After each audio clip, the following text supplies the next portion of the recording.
Taste Daily. Taste the Daily. Communist கட்சிகள் நீங்கள் எப்படின்னா, நீங்கள் அன்னைக்கு காம்ரேட்டாக இருந்தீங்க, இன்னைக்கு கார்பரேட்டாக மாறிட்டீங்க.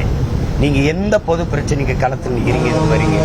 நீங்கள் பேசணுன்னா அண்ணா பல்கலைக்கழகத்துக்கு பேசியிருக்கணும், அந்த பாலியல் வன்கொடுமைக்கு பேசியிருக்கணும், பொள்ளாச்சி பாலியல் வன்கொடுமைக்கு பேசியிருக்கணும், தங்கச்சி ஸ்ரீமதி கொலைக்கு பேசியிருக்கணும்.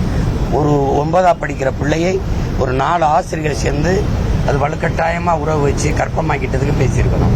3 வயசு பிள்ளைய மயிலாடுதுறையில் ஒருத்தர் அது வன்புணர்வு செஞ்சு காயப்படுத்திட்டதை பேசியிருக்கணும்.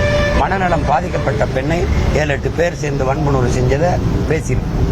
நாடங்கள் இந்த மாதத்தில் மட்டும் 26க்கு மேற்பட்ட இந்த பாலியல் பிரச்சனைகள் வரும்போது அதுக்கு பேசியிருக்கணும்.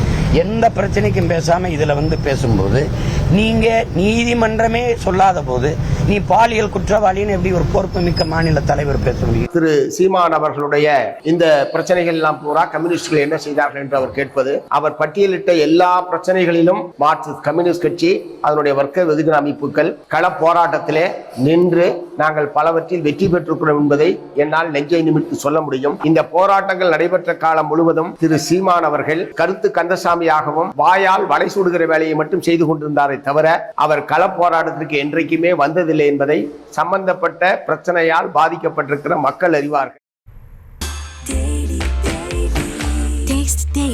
Taste the Daily.